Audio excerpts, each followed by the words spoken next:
નમસ્કાર, આપ જોઈ રહ્યા છો spark today news. વિશ્વવિખ્યાત Maharaja Sayajirao યુનિવર્સિટીની ફેકલ્ટી ઓફ સાયન્સમાં તાજેતરમાં જ પરીક્ષા યોજાઈ રહી હોય અને આ દરમિયાન ગંભીર પ્રકારની ગેરરીતિ સામે આવી હોય તેવા આક્ષેપ વિદ્યાર્થીઓએ કર્યા છે। યુથ કોંગ્રેસ નેતાએ જણાવ્યું કે મહિલા શિક્ષિકાએ પરીક્ષા દરમિયાન મહિલા વિદ્યાર્થીનીઓની ચકાસણી કરતી વખતે સંપૂર્ણ વર્ગખંડ સામે ખુલ્લેઆમ તેમના શર્ટ તપાસ્યા, અયોગ્ય પ્રક્રિયા કરી। એટલું જ નહીં, વિદ્યાર્થિનીના વસ્ત્રમાં હાથ નાખીને જાહેરમાં આ મહિલા શિક્ષિકા દ્વારા ચકાસણી કરવામાં આવી હોવાનો ગંભીર આક્ષેપ કરવામાં આવ્યો છે। આ અંગે યુથ કોંગ્રેસ અને વિદ્યાર્થી સંગઠનો દ્વારા સાયન્સ ફેકલ્ટીના ડીનને રજૂઆત કરવામાં આવી છે। 24 કલાકની અંદર કાર્યવાહીની માંગ તેઓ કરી રહ્યા છે। જો આ જવાબદાર શિક્ષિકા સામે તાત્કાલિક કડક પગલાં નહીં લેવાય તો પછી સાયન્સ ફેકલ્ટીમાં તાળાબંધી કરવામાં આવશે અને ડીનના પુતળાનું દહન કરાશે તેવી ચીમકી ઉચ્ચારવામાં આવી છે।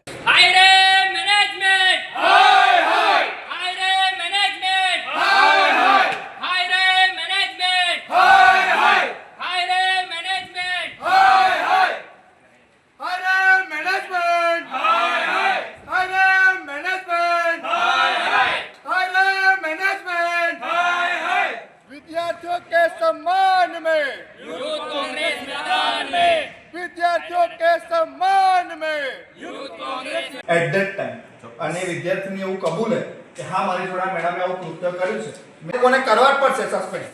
એનું એક રીઝન છે કેમ કે એ લોકો અહીંયા બેસીને એમને સમજાવતા હતા। બેંકની અંદરના હાથ નાખી ખિસ્સામાં હાથ નાખીને તપાસેલું અંદરની બાજુ એટલે તમારે મને ટીચરે જે કીધું હું તમને બતાવું કે આપણે કેવી રીતે તપાસ હજુ બી તમને તમારા ટીચર સાચા લાગતા હોય તો તમે ખોટા છો સાહેબ। અરે ભાઈ એવું નથી। હવે તમારે કોઈ એક્શન લેવા પડશે સાહેબ। હવે તમારે જોવા સાંભળ્યું આ છોકરી આને કહી દીધું ને કબૂલે છે આ એક પ્રકારનું રેગિંગ થયું છે। તમે આવી રીતે ચૂપચાપ ના બેસી રહો, કોઈને કોઈ એક્શન લેવા પડશે તમારે। જે પણ સર મેડમ એમને અહીંયા સલાહ આપતા હતા તમે સમાચાર જોયા છે આ ragging એ બધાને સસ્પેન્ડ કરવા પડશે સાહેબ, સમજો। આ તમે તમે તમારી બહાર માર્યા respect કરીએ છીએ પણ તમારે એ લોકોને કરવા જ પડશે સસ્પેન્ડ। આ એનું એક રીઝન છે કેમ કે એ લોકો અહીંયા બેસીને એમને સમજાવતા હતા। આજે મહિલા શિક્ષિકાએ કર્યું છે, કાલે કોઈ જૈન શિક્ષક કરશે। તમે કોઈ એક્શન નહીં લો તો કાલે બીજા શિક્ષકો કરશે। સર હું ફરિયાદ લઈ લઉં છું। અને આજે નહીં, આ 24 કલાકમાં decision આવવું આજે જોઈએ. આ છોકરી એવી છે કે હિંમતવાળી છે, બીજું કોઈ હોય ને આત્મહત્યા કરે એની જવાબદારી કોની? જ્યારે દેશના યશસ્વી વડાપ્રધાન બેટીને સન્માન કરવાની વાત કરતા હોય, અમારા આદરણીય નેતા રાહુલ ગાંધીજી જ્યારે વોટ ચોરીનો મુદ્દો લઈને નીકળ્યા હોય અને એમને ઇલેક્શન કમિશનથી સીસીટીવી ફૂટેજ મતદાન મથકનું માંગ્યું હોય, ત્યારે ઇલેક્શન કમિશને બી એવું કીધું હોય કે અમે અમારી મહિલાઓની બહેનોની ફૂટેજ જાહેર ના કરી શકીએ, ત્યારે જ્યારે સમગ્ર દેશ મહિલાઓની સુરક્ષા માટે તત્પર ઊભું હોય ત્યારે વડોદરા શહેરની MS યુનિવર્સિટી કે જે વિશ્વવિખ્યાત છે અને એમાં પણ સાયન્સ ફેકલ્ટી કે જેનું ગાણ આખા વિશ્વમાં ગવાતું હોય એવી ફેકલ્ટીના અંદર એટીકેટીના એક્ઝામ દરમિયાન એક વિદ્યાર્થીને એના કપડામાં હાથ નાખીને શિક્ષક દ્વારા જો એની તપાસ કરવામાં આવે, એની ચેકિંગ કરવામાં આવે તો વડાપ્રધાન કે પછી અમારા આદરણીય નેતા રાહુલ ગાંધી કાં તો પછી ઇલેક્શન કમિશનના મોટા ઉચ્ચ અધિકારીઓ દ્વારા જે બેટી બચાવો અને બેટીને સુરક્ષા આપવાની વાત કરી રહ્યા છે, શું એ ખોટું છે? જો વડોદરા શહેર જ્યાંથી વડાપ્રધાન પ્રથમ વખત દેશના વડાપ્રધાન બનવા માટેનું ઇલેક્શન લડ્યા અને આજ વડોદરા એમને ચૂંટીને મોકલ્યું અને બેટી માટેના સન્માનની વાત આજ વડોદરાથી શરૂ થઈ, ત્યારે આજ વડોદરાની અંદર આવી રીતે એક વિદ્યાર્થીને જોડે ભર ક્લાસના અંદર એને આબરૂ લેવાની, ક્યાંક ને ક્યાંક એને શર્મસાર કરવાની ઘટના જે ઘટી છે એ તદ્દન ખોટી છે। આ ઘટનાના ઉપર જે પણ શિક્ષક દ્વારા ઘટના ઘટવામાં આવી છે એમના ઉપર તાત્કાલિક ધોરણે એક્શન લેવામાં આવે અને જે યોગ્ય કાર્યવાહી એમના પર કરવામાં આવી જોઈએ એ કરવામાં આવે એવી જ માંગ લઈને આજે યુથ કોંગ્રેસ દ્વારા સાયન્સ ફેકલ્ટીના ડીનને રજૂઆત કરવામાં આવી છે।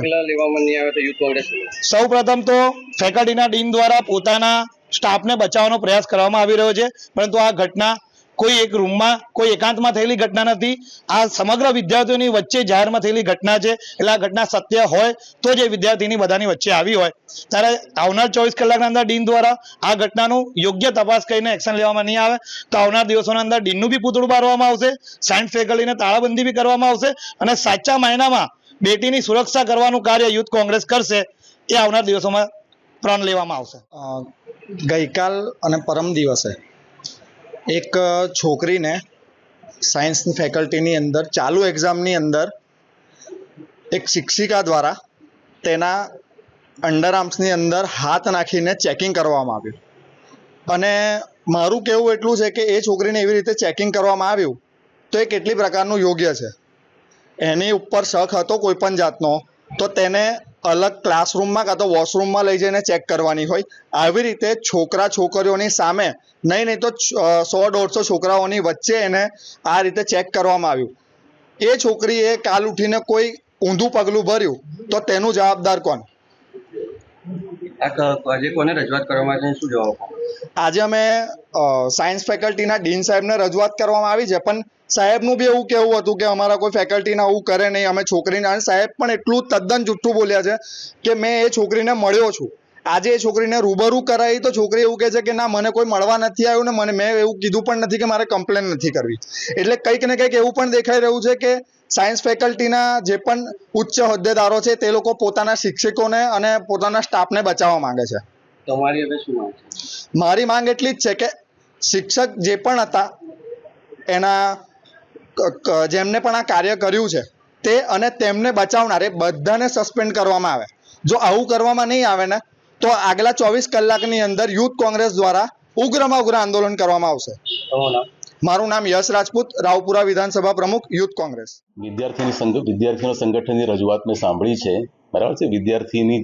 જે વિદ્યાર્થીની સાથે આ ઘટના બની છે, કારણ કે એકથી વધારે, કારણ કે એના એક્ઝામિનેશન પ્રમાણે સ્કોડ આવીને વિદ્યાર્થીઓને ચેક કરતી જ હોય છે કે ચોરી કરતા હોય વિદ્યાર્થીઓ, ચોરી કરતા પકડતા હોય, એ અનફેર મીન્સ લાવ્યા હોય, એની ચેકિંગ કરવાની સત્તાઓ સ્કોડને હોય જ છે, બરાબર છે. એટલે એને પ્રમાણે ગઈકાલે ચેકિંગ કર્યા હશે, ઘણી બધી વિદ્યાર્થીઓનું ચેકિંગ કરેલું. એટલે અમને લાગ્યું કે ભાઈ કઈ વિદ્યાર્થીની ફરિયાદ છે, એવી મારી પાસે જે માહિતી આવી એ વિદ્યાર્થીને ગઈકાલે બોલાવી હતી અને એ વિદ્યાર્થીએ કહ્યું કે મારી કોઈ ફરિયાદ નથી. હવે આજે જે વિદ્યાર્થી આવે છે એમની સાથે મારે હમણાં પહેલી વાર આજે વાત થઈ છે અને વિદ્યાર્થીની ફરિયાદ છે, તો એ વિદ્યાર્થીની ફરિયાદ હું લઈ લઉં છું અત્યારે, બરાબર છે. યોગ્ય રીતે એની તપાસ કરવામાં આવશે.